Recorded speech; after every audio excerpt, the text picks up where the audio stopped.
Olá pessoal, sejam bem-vindos a mais um episódio do quadro Smartus Entrevista. Eu sou Leonardo Faria, diretor de projetos da Smartus. Estou aqui hoje com o Hernani Varela, sócio-diretor e proprietário da Talento Engenharia, para a gente bater um papo sobre o mercado imobiliário, sobre a experiência do Hernani e sobre a atuação da Talento no setor. Hernani, antes de a gente começar o nosso bate-papo, eu gostaria que você se apresentasse, falasse um pouco mais para a nossa audiência sobre você, sobre a Talento e sobre a sua carreira. Muito bom, obrigado, é um prazer estar aqui, realmente é sempre uma oportunidade boa a gente falar da gente, da empresa. A Talento Engenharia hoje é um grupo de empresas, nós somos 5 empresas que atuam justamente na área de suporte ao empreendedor de mercado imobiliário. O carro-chefe do grupo é a Talento Gerenciadora, que atua principalmente junto a incorporadoras e fundos de investimento, otimizando os projetos e fazendo com que as obras sejam entregues no menor preço e no menor prazo possível, otimizando o retorno dos investidores. Existe a Talento Stands, que também é líder de mercado e justamente uma necessidade que a gente viu há 15 anos atrás, de fazer os pontos de venda, os estandes de venda das incorporadoras com qualidade, com engenharia, reduzindo também custos e prazos. E mantendo principalmente um ponto de venda com uma manutenção praticamente zero. Existe ainda a Talento Obras Rápidas, que como o nome diz, é especializada em obras de tiro curto, que trabalham 24 horas por dia. E a gente tem feito nesse segmento muito restaurante, muito escritório e muito... Hoje a área de saúde está demandando também bastante coisa. A Talento Energia, a caçula do grupo, a empresa que mais cresce, que atua justamente na redução do insumo energia para os grandes consumidores, tá certo? Que podem ser redes de loja, podem ser edifícios comerciais ou residenciais, podem ser shoppings, podem ser hospitais, hotéis. O custo de energia subiu muito nos últimos anos e hoje é um fator importante essa redução do custo. E finalmente a Talento Construtora, que é uma empresa de nicho que ela foca exatamente em alguns tipos de obra que a gente como gerenciador não encontra uma construtora específica para fazer, são obras normalmente específicas ou de tamanhos menores que a gente não encontra muito player interessado. O Grupo Talento Engenharia está fazendo 30 anos de vida e a gente começou então pequenininho e hoje a gente tem a satisfação de dizer que ele é um grupo significativo aí no cenário nacional de real estate. Hernani, você mencionou sobre o aniversário de 30 anos, então são 3 décadas gerenciando projetos e obras pelo Brasil todo. Esse longo período atuando no mercado imobiliário, naturalmente faz com que vocês se renovem, se adaptem para acompanhar a evolução do setor. Com base nisso, com base na sua experiência, na atuação da Talento em todos esses anos, o que você observa como tendência para esse novo ciclo, que agora, claro, deu uma interrompida devido à pandemia do coronavírus, mas o que você observava antes ou segue observando nesse momento como tendência para os projetos imobiliários nessa década que se inicia de forma turbulenta, mas que iniciou há 2, 3 meses atrás de forma muito otimista para o setor. Então eu gostaria que você passasse a visão da Talento e sua, pessoalmente. Uma coisa importante nesses 30 anos, a gente já passou por tudo que é cenário de mercado, de plano econômico, né? Tem muita bagagem aqui, né, nas costas. Uma coisa importante é que esses cenários, essas tendências, elas são hoje muito mais dinâmicas. Então, o que é uma tendência hoje, daqui a 6 meses pode ter mudado. Então, isso já é uma característica hoje de mercado, né? Eu entendo, e aí a gente tirando a parte dessa pandemia aí de fora, que nós estamos num momento excelente de mercado imobiliário, porque nós estamos saindo de uma crise que começou em 2014, então nós temos aí 5 anos de pouca produção imobiliária, e aí quando o mercado começa a voltar, existe uma carência de oferta, porque existia uma carência de demanda. E a hora que a demanda volta, o mercado vai ter que voltar a ofertar esses produtos. A gente com uma taxa Selic baixa, que estava em 4,25, agora acabou de ser reduzida para 3,75, e com uma inflação também se mantendo baixa, a gente hoje está numa situação de juros quase zero no mercado. E isso é o que o mercado produtivo sempre desejou para o Brasil, porque os investidores passam a não deixar mais seu dinheiro no mercado financeiro, e o próprio mercado financeiro começa, através dos fundos de investimento, começa a buscar soluções do mercado produtivo. A nossa expectativa é que, então, esta demanda volte e aí a gente volte a ter essa oferta, porque vale a pena hoje você investir no mercado produtivo. E no caso do real estate, vale a pena você continuar a produzir para essa demanda que ficou reprimida nesses 5 anos. Mas o ponto importante, que eu acho muito bacana falar, é que o mercado, nestes ciclos, teve alguns aprendizados e que esses aprendizados, para a maioria das empresas, já estão muito firmes, estão muito fixos. O primeiro aprendizado é que o mercado não aceita mais qualquer produto. Você tem que acertar no seu produto. E com isso, as empresas estão ficando mais compartimentadas. Então, a incorporadora, ela tem que deter o conhecimento imobiliário para definir qual é o produto e a que preço e em que ponto. A gente participou de casos que o empreendimento era no bairro desejado, o produto era o produto desejado, mas estava na rua de trás e que era mais barato. E aí ele micou, né? Então, o aprendizado lá dos 3 P's, né?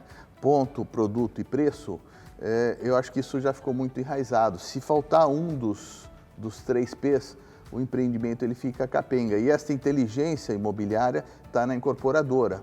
Os fundos de investimento e os family office, eles são os investidores. Então, eles detêm o conhecimento de como captar o dinheiro e como dar retorno a esse dinheiro, escolhendo os bons produtos. As empresas de construção também são um capítulo à parte. Então, elas se especializaram em fazer a melhor obra possível, desenvolver o melhor projeto possível. E a gerenciadora, que é onde a gente atua muito, é a empresa que junta todos esses players na mesma direção. Então, o mercado hoje ficou muito profissionalizado no sentido de cada player sabe o que ele precisa, e aí você hoje não está tendo mais aquelas empresas que fazem tudo. Isso talvez o grande aprendizado do mercado, e a tendência então de que essas empresas sejam cada vez mais leves para ficar focada no seu core business. Esse é o que a gente está vendo hoje muito nos processos. Tá. Dentro desses 3 P's que você mencionou, ponto, produto e preço, você acredita que tenha tido uma relevância maior de um ou outro P sobre outro? Por que eu te pergunto isso? A gente tem observado uma tendência, escutado de algumas pessoas, que o preço, ainda, é claro, é muito importante, mas deixou de ser o primeiro e, às vezes, pode ser o segundo ou terceiro, dependendo se os outros 2 P's forem muito relevantes. Então, uma frase que a gente costuma falar na Smarts é que antes as pessoas gastavam tempo para economizar dinheiro. Hoje elas gastam dinheiro para economizar tempo. Então, de fato, a gente tem observado uma tendência de que o preço, claro, é sempre importante, mas se ponto e produto forem muito relevantes e muito atrativos, ele pode acabar sendo o terceiro. Eu não sei se é uma visão que vocês têm também, eles têm que caminhar juntos, em alguns projetos ponto e produto apenas funcionam, em outros só preço funciona. Qual que é a sua opinião sobre isso? Assim, o preço ele é importante, sim. Ninguém está rasgando dinheiro no mundo, mas ele é o terceiro fator de decisão. Primeiro é o ponto e o produto. Quer dizer, eu estou com um produto que se adequa às minhas características do que eu quero como investidor, pessoa física, ou como morador, ou como usuário desse produto. Eu primeiro vou olhar o produto e o ponto. Tá. E aí, dentro do círculo que o consumidor traça de lugares que ele quer estar, aí ele vai decidir pelo preço. Tá.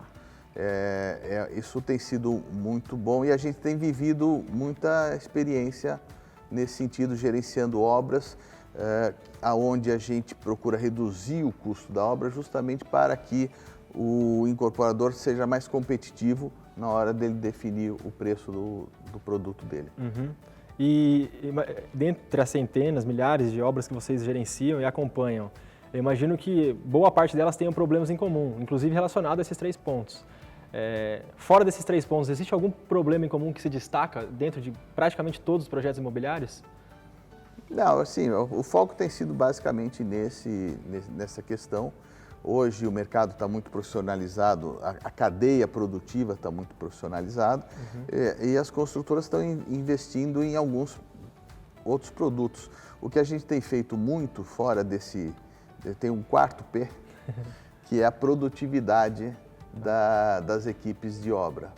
Então, hoje a Talento oferece para as construtoras um produto que é a medição por CPF, quer dizer, por operário, de quanto ele produz a cada dia, todos os dias do seu ciclo. E com isso, então, a gente está levando um conceito da indústria automobilística para a indústria de construção civil. E aí você consegue analisar melhor o que está acontecendo com a sua cadeia e com o seu operário, porque você consegue medir produtividades muito diferentes e consegue entender que às vezes o problema está no operário, às vezes o problema está na chegada do material para que ele possa desenvolver o produto, às vezes o operário fica só metade do dia e vai embora e o empreiteiro nem está sabendo. Então, esses controles de obra, justamente para deixar a obra mais na mão do construtor, tem sido o diferencial que a gente está vendo hoje no mercado. Tá, e como é feita essa mensuração? Existe alguma tecnologia por trás, contratada ou interna da desenvolvida? Nós desenvolvemos durante 3 anos, com apoio até de professores de universidades, um programa, tá certo? E com esse programa, o nosso funcionário, ele corre a obra durante o dia todo, ele mede o que foi feito. É definido com o operário o que vai ser medido, porque existe com isso também um critério de qualidade. Olha, eu só vou medir o que passar no critério de qualidade. Então, isso também melhora a qualidade da obra, porque o operário sabe que vai ser medido. E a gente desenvolveu, então, esse programa, um programa interno nosso, e que ele, no final do dia, o engenheiro sabe exatamente o que aconteceu na obra dele e já consegue tomar as medidas corretivas. A gente tem um mantra que a gente repete na gerenciadora, já há muito tempo, que tudo que é medido melhora. Todo mundo que sabe que está sendo controlado, ele já capricha melhor para não aparecer nenhum problema dele. Então, esse é o princípio que a gente faz com o gerenciamento de projeto, esse é o princípio que a gente faz no gerenciamento de obra e a gente segue isso também nesse controle de produtividade. Tem dado resultados fantásticos. Bacana. Hernani, você tem falado, você citou no começo do nosso quadro sobre a Talento Obras Rápidas. E o prazo é, historicamente, no Brasil, um dos problemas do setor imobiliário. Inclusive, em 2019, vocês construíram um hospital em 180 dias. E eu gostaria que você passasse para a nossa audiência, para mim, inclusive, quais passos uma construtora, uma incorporadora deve seguir para não apenas estar dentro do prazo, que já é maravilhoso no Brasil, mas acelerar processos, acelerar entregas. Não sei se você me falou de alguns mantras, mas eu não sei se existem alguns pilares que vocês seguem, algumas dicas que vocês dão para que isso aconteça. Bom, a Talento Obras Rápidas, na verdade, é o começo da Talento. A gente abriu a Talento e logo alguns meses depois, em fevereiro de 1990, veio o Plano Collor e todo aquele foco que a gente tinha em ser uma construtora de edifícios naquela época, acabou porque acabou acabaram as obras no Brasil, porque todo mundo estava com seus cruzados bloqueados, tá certo? Nesse ambiente, o que aconteceu foi que os shopping centers começaram a eclodir aqui na cidade de São Paulo. Em 1990, São Paulo tinha cinco shopping centers só, que era o Morumbi, o Guatemi, o Ibirapuera, o Center Norte e o Eldorado, tá certo? Praticamente todos os outros shoppings aconteceram nos anos 90. E a gente começou com o S Plaza, que em 91 foi o primeiro desses grandes shoppings a ser inaugurado, e a gente começou a fazer lojas e restaurantes para o shopping. Então, esse foi o início da Talento, e a gente tem praticamente 30 anos de experiência nesse tipo de obra rápida. A gente já acertou muito e já errou muito. Então, tem muita coisa assim. O principal, hoje, que a gente vê nesse tipo de obra rápida é o planejamento. Porque você, às vezes, tem problemas que vão acontecer na obra, a obra roda 24 horas por dia, às 2 da manhã falta o material. O que você faz? Não tem o que fazer. Então, você tem que planejar para que a coisa não dê esse tipo de problema. E ter uma equipe que responda rápido a esse tipo de problema quando ele acontece, tá certo? Como a gente tem 30 anos, uma coisa fundamental é você ter na mão a sua cadeia produtiva. Então, a gente tem hoje uma linha de fornecedores que já estão com a gente há muitos anos, praticamente desde o começo. E você tendo essa cadeia de fornecedores na mão e fazendo um planejamento correto para que não falte nenhum material e nenhum insumo, você consegue fazer. Claro que tem histórias que nem sempre isso acontece, mas na maioria das vezes tem sido sucesso. Os clientes têm ficado muito satisfeitos com essa atuação da Obras Rápidas. Legal. Fernando, nessas 3 décadas que vocês atuam em centenas de projetos, quando eu falo para você... 1.200 a gente contou. Milhares, então, de projetos.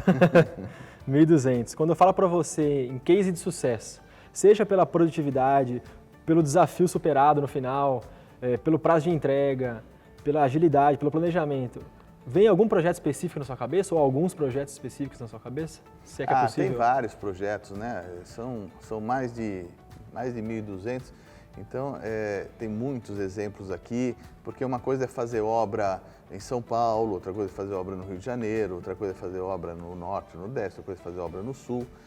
Eu acho que assim, um dos grandes aprendizados que a gente teve, e eu sempre falava isso para os meus clientes incorporadores, é que a gente não pode querer apaulistar o Brasil. Cada cidade, cada região tem o seu ritmo, o seu jeito de fazer a obra, sua cadeia de fornecedores, o seu tipo de material que é usado, e a gente tem que aprender com a tecnologia local e não querer ensinar. Esse é um dos grandes aprendizados. Mas a gente tem, assim, inúmeros empreendimentos. Pode citar, por exemplo, os domos. Em São Bernardo do Campo, a Agra Incorporadora comprou o terreno de uma antiga fábrica de cobertores, chamava Tonhato, e criou ali uma cidade que acho que era um Domo Prime, Domo Home, Domo Life, Domo Business, Domo Corporate. Quer dizer, foram, se não me engano, 18 torres residenciais e 2 torres de escritório. É uma cidade, né? Cada torre com 20 e poucos andares, alguns 4 por andar, outros 2 por andar. Então, a gente contratou isso, a gente dividiu isso em construtoras separadas e construiu praticamente tudo isso junto no momento de boom do mercado. Foi uma obra significativa que mudou a cidade e hoje, inclusive, aquela região de São Bernardo do Campo é um objeto de desejo do mercado fazendo isso. A gente pode citar também, por exemplo, em Salvador, ao longo da Avenida Paralela, que liga o aeroporto ao centro da cidade, há 15 anos atrás, ali não era nada e também foi desenvolvido 4 bairros, onde foram feitos novos empreendimentos junto ali ao Alphaville. Né? Foi também ali a gente está falando de também uns 20 e poucos empreendimentos imobiliários, edifícios que aconteceram ali na região. Tem muita coisa aí para fazer. E recentemente, para até mostrar esse trabalho de gerenciamento, tem um edifício pequenininho que a gente fez na Rua Aurora, a gente gerenciou na Rua Aurora, aqui no centro de São Paulo, junto da Vieira de Carvalho, que é uma das ruas mais bonitas da cidade, arborizada, linda, aquela região da Praça da República, Largo do Aroche. E é uma incorporadora pequena, lançou um empreendimento e no mesmo semestre outros tubarões do mercado também estavam lançando no mesmo quarteirão, na mesma rua, tá certo? 3 empresas listadas em bolsa e a gente assessorando uma incorporadora pequenininha. E era o mesmo produto, estúdio, 30 metros quadrados, mesma coisa os 4 empreendimentos. Esse empreendimento que a gente gerenciou, ele terminou vendendo muito mais rápido do que os outros. Por quê? Porque a gente fez uma gestão de projeto onde a gente adequou as áreas e adequou os acabamentos ao público do centro de São Paulo. E isso foi decisivo na hora do preço. A incorporadora conseguiu oferecer um produto de 15% a 20% mais barato. Então foi significativo esse mercado e ilustra bem a nossa atuação. Sobre a execução de estandes ainda, né, que você mencionou. Hoje o mundo offline, o mundo online, me desculpe, é muito forte dentro do processo de venda, de compra e vendas, inclusive na tomada de decisão do comprador. Isso tem auxiliado de alguma forma os estandes, tem prejudicado os estandes? Dentro da Talento, como que vocês têm absorvido esse mundo online? Essa é uma pergunta excelente, porque a gente, dentro do board da Talento Stands, a gente estava preocupado, porque será que esse mundo online ele ia mostrar que não precisava mais do stand, né? E, por incrível que pareça, mostrou o contrário. O mundo online, o comprador do imóvel, e tanto o investidor quanto o que vai morar, ele quer viver a experiência daquele lugar. Então, ele quer ir até a rua, ele vai olhar o movimento que tem na rua, a facilidade de acesso aos meios de transporte, ele vai olhar se a padaria está perto, a farmácia está perto, ele vivencia a região que só online ele não consegue. Ele vai olhar os vizinhos, ele vai olhar o todo, isso você só faz presencialmente. E quando ele entra no stand de vendas, a hora que você faz o apartamento decorado, onde ele realmente se coloca lá dentro, ele consegue se sentir naquela região. Então, a tomada de decisão do produto, daquele P-produto, ele vivencia no stand de vendas. Então, na verdade, o que aconteceu é que esse mundo online, ele termina levando mais gente para o stand de vendas e o stand de vendas ficou mais necessário ainda para que você tivesse. Na época do boom imobiliário, né, o stand, além do stand da área de decoração e da área de atendimento dos corretores, ele ainda tinha palco para shows, porque era a forma de você levar o público para lá. Hoje isso não tem mais. Mas o decorado e o stand de atendimento, ele continua até, na verdade, mais importante do que antes. Hernani, continuando no mundo de gestão, mas saindo um pouco tanto de vendas quanto de obras, eu gostaria de que você falasse para a nossa audiência um pouco melhor sobre a sua experiência como gestor da Talento. Em que pilares você se baseia a sua gestão e que erros você já cometeu, que te ensinaram coisas. Enfim, eu gostaria que você compartilhasse com a gente como é ser líder dentro do mercado imobiliário. Não é fácil, né? Eu diria que hoje a Talento tem 3 pilares, certo? Muito fortes. O primeiro pilar é a quantidade de projetos que a gente já participou, mais de 1.200, e é Brasil todo, então eu acho que talvez tenha poucas ou nenhuma empresa que tem uma atuação como a nossa. Eu posso falar que acho que só Roraima e Amapá que a gente nunca trabalhou. O resto do Brasil inteiro a gente já fez obra. E espero logo, logo fazer em Roraima e Amapá também, que aí eu completo minhas figurinhas, tá certo?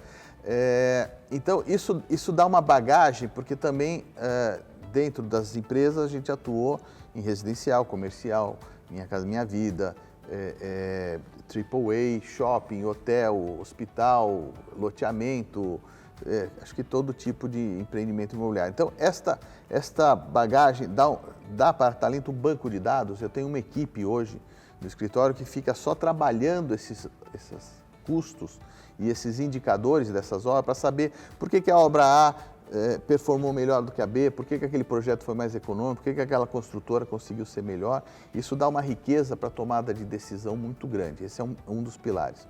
O outro pilar, e que a gente faz questão de ressaltar, é que nesse período a gente tem uma carteira de clientes muito grande e todos falando bem da Talento. Isso é uma coisa que a gente, porque o nosso foco é a necessidade do cliente, não o processo da engenharia. Esse foi um dos aprendizados que a gente teve. Eu tenho que bater a meta que me foi dada e não usar a ferramenta que eu criei. A ferramenta é um meio, a meta é o gol, tá certo? E o terceiro ponto, e que talvez seja o principal, é um grupo prestador de serviço. A minha matéria-prima é a cabeça de cada engenheiro que trabalha lá. Então, eu tenho um foco muito grande em pessoas. Tanto que a gente chama o departamento que cuida de pessoas de patrimônio humano. O meu patrimônio é o patrimônio humano. Então, eu tenho uma equipe e o grande trabalho meu hoje como líder é eu deixar essa equipe treinada e motivada. Então, esse pessoal tem treinamento, a gente dá cursos internos, a gente tem visitas às obras para um conhecer a obra do outro. Existe um trabalho para que a gente chama de academia talento, para dar esse suporte técnico e o profissional, ficando na Talento aprendendo, ele se motiva ainda mais. E mais o trabalho de deixar a turma motivada. Então, o ambiente de trabalho na Talento é um ambiente muito bacana, onde um ajuda o outro, onde um mostra aonde errou para o outro não errar também, tá certo? A gente faz eventos motivacionais. Até pouco tempo atrás eu jogava ainda futebol com a turma, agora tem uma meninada que tá difícil, quando eles pensam em fazer, você já levou o drible e já está no chão.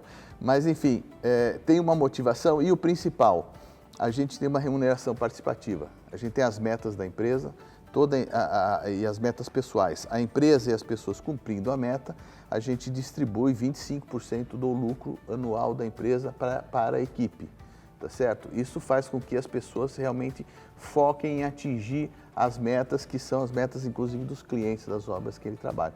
Então, o grande aprendizado que eu tive nesses 30 anos é em gestão de gente, gestão de pessoas, até porque a minha formação como engenheiro não dava isso, né? É uma coisa que eu tive que aprender ao longo desse processo e estou aprendendo ainda. Todo dia eu aprendo uma coisa nova de gestão de pessoas, gestão de empresas, que é o foco importante que a gente tem hoje como sócio da empresa.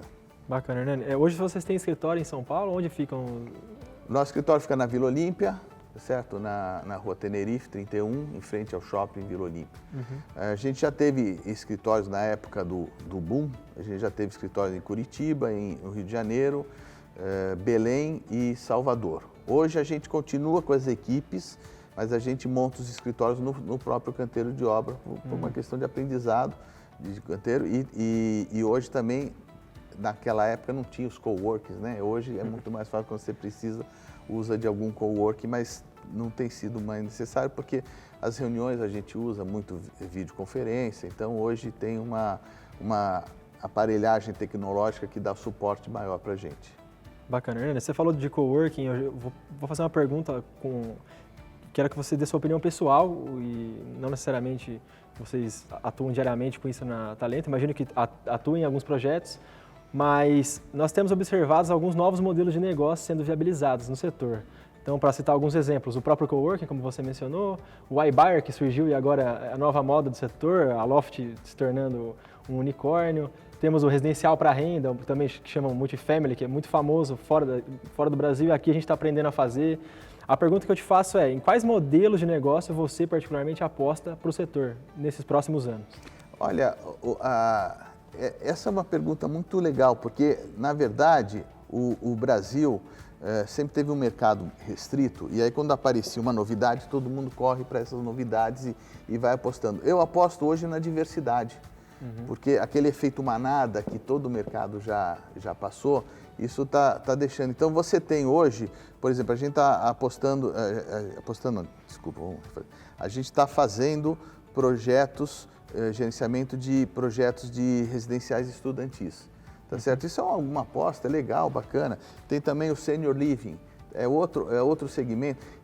Eu acho que o mercado está ficando maduro para não correr todo mundo para o mesmo segmento e começar a se especializar nesses segmentos. Então, você tem algumas atividades que se deram muito bem no coworking e outras que não, tá certo? Já tentou, por exemplo, a área médica, existe até alguns coworking, mas já vi que tem uma resistência, alguns médicos voltando para o modelo de ter o seu consultório próprio, por exemplo. Eu acho que se eu fosse apostar, eu pegaria as minhas fichas e, em vez de colocar todas num segmento, eu colocaria um pouquinho em cada um, espalharia no meu tabuleiro, porque todas vão ganhar, tá certo? É o modelo em que você não tem todo mundo correndo para o mesmo mercado e aí esgota aquele mercado rapidinho. Eu acho que o nosso mercado imobiliário hoje está maduro, com empresas se especializando em residencial estudantil, em coworking, em senior living, em comerciais AAA, tá certo? Você tem hoje muito bem segmentado isso eu acho bacana no mercado. O compartilhamento, os imóveis para renda e a eliminação de intermediários no processo de compra e venda e aluguel, a gente tem observado que são algumas das principais tendências para o setor e que inclusive viabilizam esses novos modelos de negócio. Inclusive alguns deles têm uma dessas características ou mais de uma dessas características. Você acredita pessoalmente que a grande parte dos projetos imobiliários daqui para frente tendem a englobar uma dessas coisas? Ou teremos ainda projetos residenciais tradicionais, boa parte deles? Porque você tem o público que trabalha em startups, que trabalha em grandes empresas, multinacionais, que quer morar aqui na região da Faria Lima, de Pinheiros, ao longo da linha de metrô.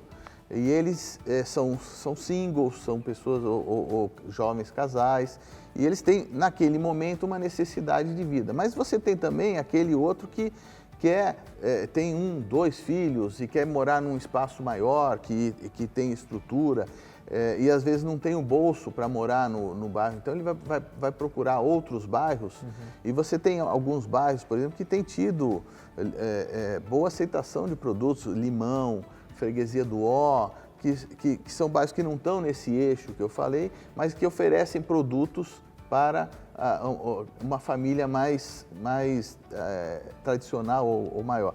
Então, hoje, o mercado ele vai ter os dois. Ele vai ter esse público que quer morar perto do trabalho, que quer se deslocar menos, que quer ter qualidade de vida. Então, essas empresas por internet são muito boas para atender esse público. E você vai ter o público que não, que ele prefere espaço, quer morar um pouco mais longe, mas ele quer ter o espaço para a família. Então, esse daí ainda vai usar o modelo tradicional das imobiliárias de bairro, que continuam importantes no processo, na cadeia produtiva do setor. Tarnelli, falando de um modelo mais tradicional, de um segmento mais tradicional também do mercado imobiliário, eu queria saber a sua opinião, você atua com alguns projetos desse tipo na Talento, sobre o futuro do programa Minha Casa Minha Vida, se é que vai chamar dessa forma, teremos o mesmo nome ainda no futuro, se vai ser para aluguel, se vai ser para venda, enfim, gostaria de saber a sua opinião sobre para onde caminha o programa. A gente atuou bastante, hoje a gente está com projetos de Minha Casa Minha Vida gerenciando. Eu acho que o programa Minha Casa Minha Vida é o grande programa do mercado brasileiro. Só que ele é muito específico, não é todo mundo que sabe trabalhar no Minha Casa Minha Vida. Você tem que ser muito focado nisso. Várias incorporadoras a gente olhou e participou disso, tentaram entrar nesse processo e não souberam, porque ele é um segmento e que você tem que raciocinar daquele jeito, que é diferente do outro método.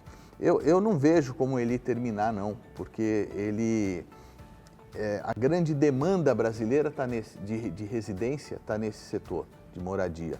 Então, não vejo como acabar. O que vai acontecer é que o governo vai conseguir montar novas formas de funding para esse processo, porque hoje ele tem uma dependência muito grande de caixa econômica, tá certo? De verba governamental. O governo está ainda acertando as suas contas. Então, ele vai passar a ser interessante para outras formas de financiamento. Já tem gente estudando até com a gente isso daí. A gente não pode citar nomes, evidente, porque ainda está na fase de estudo, mas eu não acredito que esse processo vai terminar, não. Ao contrário, eu acredito que ele ainda vai continuar e vai começar a se transformar também num investimento para renda. A gente já tem visto isso daí. Esse é um pouquinho mais complicado, tem alguns gatilhos que precisam ainda acontecer, mas eu acredito que ele vai também atrair o investidor para renda. Legal. Hernani, já caminhando para a parte final da nossa entrevista e algumas perguntas que a gente faz, bate-bola rápido com os nossos entrevistados, que a gente gostaria de conhecer não só o executivo, mas o pessoal das pessoas. Então, eu vou falar 5... Esse é o lado perigoso, né? Esse é o lado perigoso. Eu vou falar 5 temas aqui, bate-bola, jogo rápido, e você passa para a nossa audiência um pouco mais sobre o Hernani, marido, filho, esposa, enfim. Hernani, um time de futebol. Eu sou corintiano e como é pleonasmo falar que corintiano é fanático, né? Quer dizer, eu gosto de assisto jogos, vou ao estádio, tá certo? Eu sou um corintiano típico. Um estilo musical? Isso eu sou muito eclético. Assim, 2 coisas legais. Eu gosto muito de música erudita, música clássica. Eu sou assinante da USESP, sou assinante do Cultura Artística, vou a concertos do Mozarteum. Eu gosto muito de música clássica, mas eu também gosto muito de rock. Eu tenho uma banda, a gente toca toda semana, tá certo? E a gente toca rock, tá certo? E adoro música brasileira, de qualidade. Então, eu sou muito eclético nesse ponto, porque eu gosto de boa música. Qual é o nome da banda? A banda chama Engenheiros do Morumbi, porque quase todos são engenheiros e quase todos moram no Morumbi. Tá certo? É uma banda amadora, a gente toca para amigo, de vez em quando vai num barzinho e toca. É mais para diversão. Eu sou baterista e aí a bateria é o melhor instrumento. Quando você está nervoso, você vai lá e bate nela e aí sai todo o estresse. É a melhor terapia possível. Um hobby, se é que não é tocar bateria, mas um hobby, além de trabalhar e tocar bateria? Além de trabalhar bateria, eu jogo tênis e jogo golfe. Eu gosto dos 2 esportes. Meus fins de semana são para praticar um pouco desses esportes. Bacana. Um ídolo? Meus ídolos são principalmente empresariais, né? Eu tinha um ídolo que era o Antônio Hermínio Moraes, era uma pessoa que eu respeitava muito como empresário, tá certo? E acho que o Bill Gates também é uma pessoa que eu admiro bastante. Bacana. E para finalizar, uma frase ou uma mensagem final que você gostaria de deixar, que você se baseia, você se inspira nela para a nossa audiência? Uma coisa bacana que eu gosto de falar, falo muito para a minha equipe, falo para todo mundo, é que assim, a gente deve viver a vida 100%. Quando eu estou trabalhando, eu estou 100% focado ali no escritório, olhando o que está acontecendo. E quando eu estou fora do escritório, eu estou 100% fora do escritório. Quando eu estou com a minha família, eu sou casado, tenho 3 filhos. Quando eu estou com eles, eu estou com eles. Quando eu estou fora, estou tocando bateria, estou jogando algum esporte, eu estou 100% focado nisso.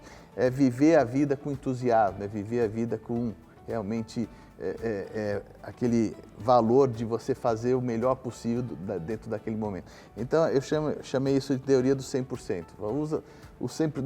Dê sempre 100% seu quando você estiver ali, e aí a vida fica uma coisa muito agradável. Eu sou uma pessoa que eu gosto muito de viver, tenho realmente um prazer no meu dia a dia, em acordar, sair, trabalhar, voltar. Eu tenho essa vantagem na vida. Bom, pessoal, com a teoria do 100%, esse bate-papo descontraído, a gente chega ao final de mais um episódio do Smartus Entrevista. Gostaria de agradecer a presença do Hernani aqui. Hernani, obrigado por se disponibilizar a vir aqui compartilhar a sua experiência, sua vida, sua carreira e um pouco da atuação da Talento com a gente. Obrigado pela presença. Eu que agradeço a oportunidade de estar aqui. Eu sempre gosto muito de falar, às vezes, como eu te falei, falo demais, porque a Talento é um filho, né? O meu filho mais velho, tá certo? E a gente gosta muito de poder compartilhar a experiência que a gente tem com todo mundo. Obrigado pela oportunidade. Obrigado, Hernani. Para você que nos acompanha, confira nossos conteúdos no Smartus Play, no YouTube e em nossas redes sociais. Até a próxima, um abraço.